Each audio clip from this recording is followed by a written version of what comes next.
Hello and welcome back to Afterglow, episode 34. It's going to be an interesting one. Today is the 1 year anniversary of me starting Afterglow, so that's pretty cool. I don't know if you've been here since the beginning or maybe this is your first episode, but either way, thank you for taking time out of your day to listen to my little show. So I wasn't sure what game to cover, so I actually put up a poll over on the Secret Levels Discord, and I believe I had like 5 different games on there, but today's winner was Diablo 2. I would still consider it a retro game, although the bulk of the games I discuss on this podcast are from before 2000. There's a little bit that I talk about after 2000. I remember I did cover Halo 2 in one episode. And definitely wanted to talk about some Diablo 2, which a lot of fun memories in this one from my college days. So we'll be covering this game after the music cut where we go back to Tristram.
Alright, welcome back. I love the music in this game. Like, it's really atmospheric. It's not something that I would actually, pull up on Spotify and listen to, but whenever you're playing the game, the music really gets you into it.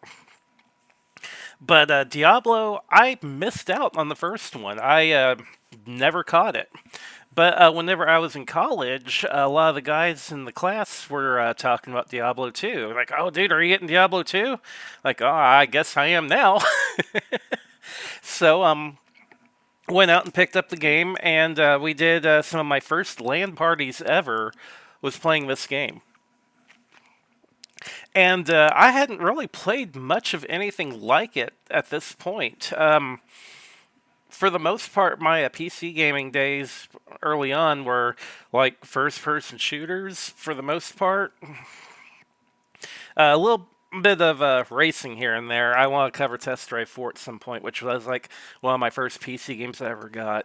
But did not do much with the whole looting thing. I would consider Diablo a looting series. If I don't know how else to describe it. The entire idea of the game is to continually get new equipment to upgrade your character.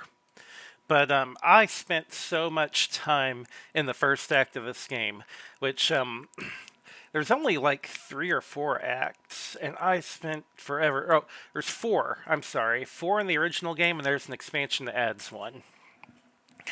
But I spent forever in the first act just continually micromanaging my character, constantly looking for weapon upgrades, armor upgrades. I probably spent 4 or 5 months just exploring the area in Act 1, which is kind of like a, not really a jungle, but I guess you'd call it a plain, a large field area with some forests in between. But eventually got to the monastery, and even spending all that time grinding, the monastery gave me some problems because I didn't know how to like build my character outright, and I was just blindly going through for the most part. I had this big group of college people who, they were doing their own thing, their own builds and everything. They were exploring the game as I was, but their builds turned out a lot better than mine did. I was a barbarian originally, and just like I said, I would pour points in the stuff and spread my points around a whole lot rather than building a certain skill set for my character. I just spread points everywhere whenever it was time to level up, which made the game a lot harder than it needed to be. But I did eventually get through the first act and into the second, eventually beat the second, and went to the third. And my first go around with the game never actually beat that third act. Just got into other games. Loved Diablo 2, mind you, but just couldn't put in the time that I wanted to put into it with college and work and whatnot. I loved my time with it, though. Eventually went back to it as an Amazon. And this is where I deeply got into it. And this is probably like mid 2000s, I want to say. But I had repurchased the game with the battle chest, which included the expansion pack for the game.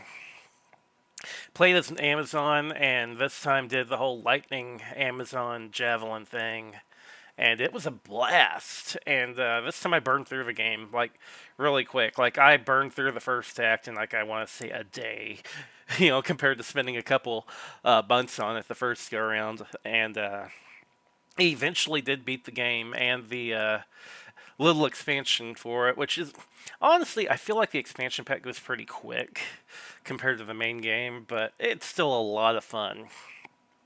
I Even in the mid 2010s, before the remaster came out, it was, I thought, a cool looking game with some incredible looking cutscenes for the time. But time goes on, and I got the remastered version, got on both the Xbox and the PC. And funny story, I had a group of coworkers I was playing it with online, and I'm looking at the graphics. I'm like, it don't look a lot different than the original version did.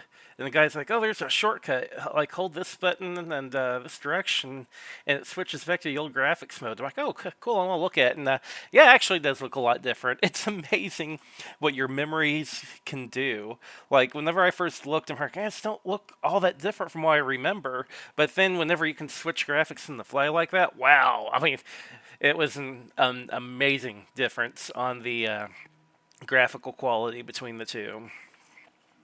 But started playing Diablo 2 online again with a bunch of buddies from work.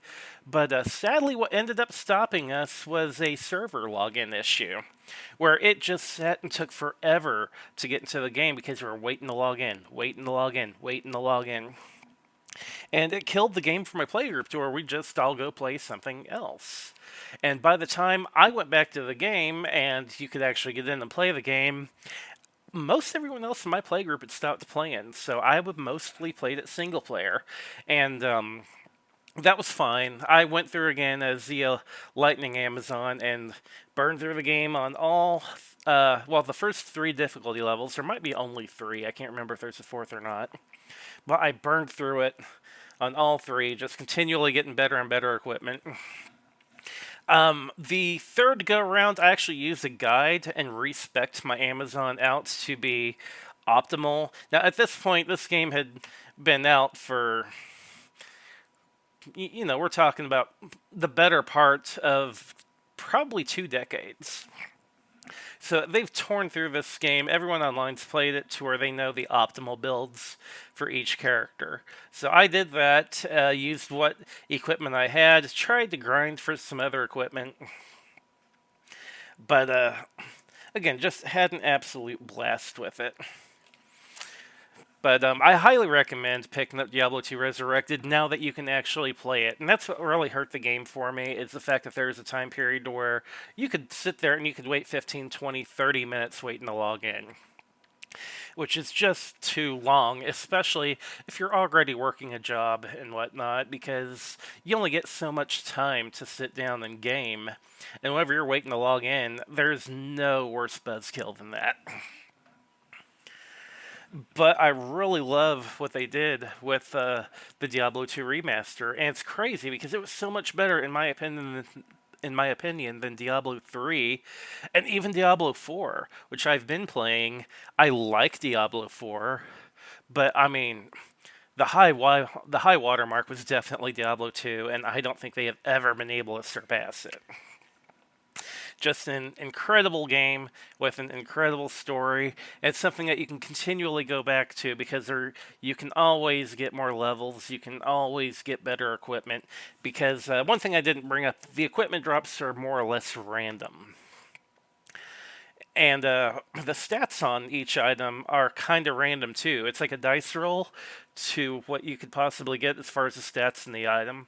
So you might get a cool item, but you could always get a better version of it until you eventually luck out and get the dice roll where everything sixes, and it's like the ultimate version, the top tier version of that item. But that is going to be it for my memories of Diablo 2. Thank you for taking your time to listening. Again, if it's your first episode or if you've been with me all year, thank you for taking time out of your day to listen to this podcast, and hopefully we'll keep it going for at least another year, preferably keep it growing, and keep getting people coming in here and listening to my memories and remembering your own memories of these games. Until then, we're going to do a music outro, and I will see you on the next episode of Afterglow.